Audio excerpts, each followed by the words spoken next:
everyone. Thank you so much for joining us here at SELFi, which stands for self-empowerment, self-improvement, self-expression, anything empowering yourself. Today we have Kyle Webb, the CFO of Webb Family Enterprises and the CEO of CEEM, which is the Cooperative Economic Empowerment Movement. Kyle, how are you doing today? I am excellent. And Kenchara, thank you so much for having me on today.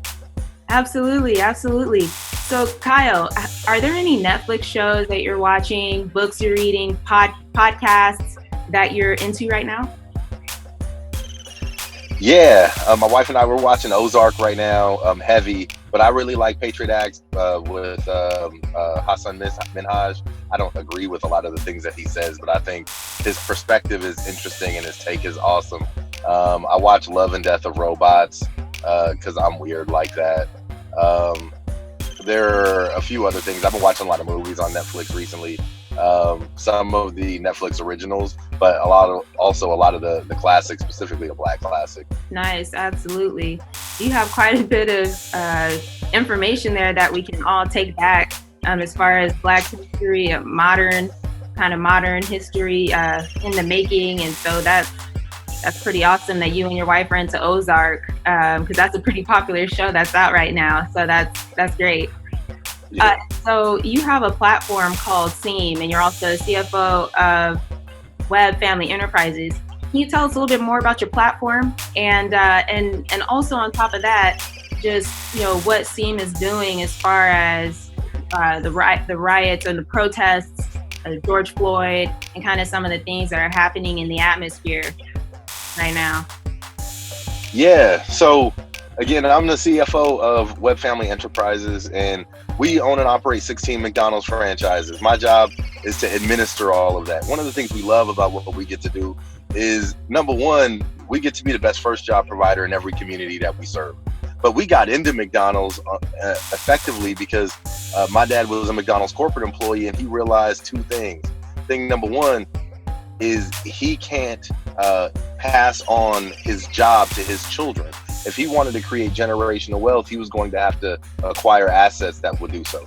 The other thing is his time as a McDonald's corporate employee, he realized that McDonald's was more committed than most to the betterment of the African American community, and he was clear that it wasn't really all of that altruism. It was because they trusted that what the number said, that when they trusted Black folks in their business did better. It was a true case study on diversity.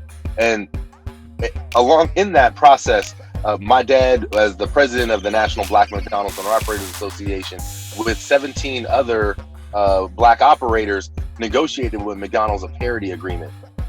And in that agreement, in the mid 90s, McDonald's agreed that as a percentage of the population, so should be the percentage of Black franchisees, so should be the percentage of Black suppliers, so should be the percentage of Black employees up and down the employee roster. So not just at the entry level, but at the executive level as well.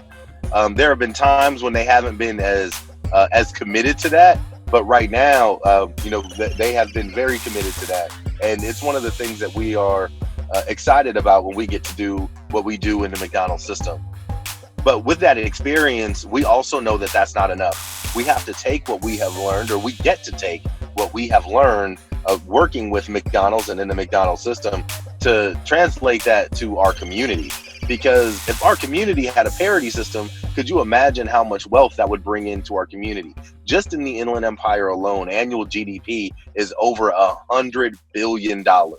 If the county, if the Inland Empire had a parity agreement, Black folks would have $6.2 billion in GDP effectively.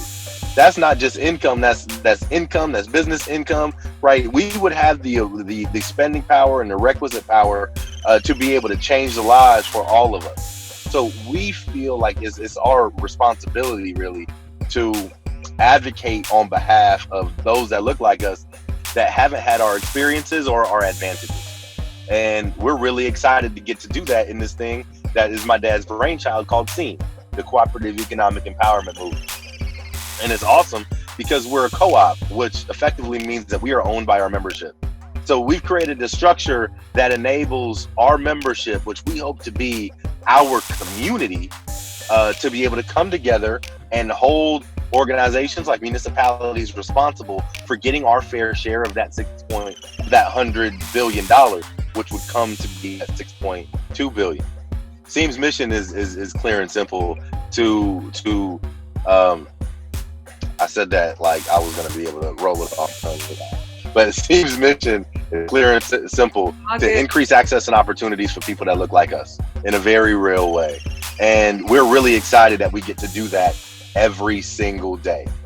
In response to COVID-19, we've created a CELFi.e coalition that's really been led in part by Mayors Aquanetta Warren, by Mayor Deborah Robertson, and Brother George Lamb, my dad. There have been quite a few other people in the fold, and we've been looking towards advocating on behalf of Black folks such that we have a seat at the table, both when it comes to testing and getting tested in that space, but also on the economic recovery side. And our position really is to focus on the economic recovery side as the economic empowerment movement. And so going into this time of the unfortunate murder of George Floyd, I'm also inspired by his daughter. I saw a video of his daughter sitting on the back of Steven Jackson at his first memorial the day before the viewing. And his daughter was so happy, and she was just screaming, "My dad changed the world." And it was such an inspiring take for me. She was not suffering the death of her dad, but lauding what he contributed. He will probably be in the history books when we talk about the United States of America forever, and in a positive way, as long as organizations like CEEM and others do what we need to do right now to get policy change. So right now we are working on policy changes, and we're not a policy advocacy organization, and so we can't officially lobby on behalf of a lobby to make bills and things like that, but we can educate the people in our community on the policy changes that are proposed in their various cities. We can have conversations with policymakers about what things that they're hearing, what things that they're committing to, and we can also have conversations with policymakers about the things that we're hearing that our constituent group wants. And we are working with 501c4 organizations to also do the political advocacy work on that side. And so we're really excited about what we get to do in this space. And you know what? For me personally, I can't really say this about CEEM, but for me personally, I'm excited about the protest. I hope they don't stop. I just hope they don't stop. We need that consistent presence to let people know that we will not stop until we have justice. Terrible. But what we get to do right now can bring Black folks to a place where we have never been. And for that, I am extraordinarily happy. Absolutely. Absolutely. Thank you so much for sharing that with us. Just talking about the political aspects, the 501c3s, financial freedom, being self-empowered via your finances and the economy, and cooperation as a whole in a community to really be a part of the world and the world's diversity, and really standing up for your community, which I think is just absolutely amazing.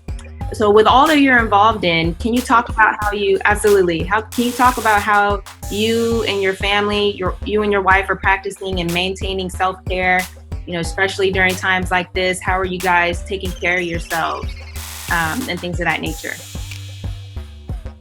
Well, thank you so much. One, for your acknowledgement, Kanchar. Thank you so much. And number two, thank you so much for that question. It's one of the things that I hope and pray that as a result of these protests, we are not spreading COVID-19 through our community.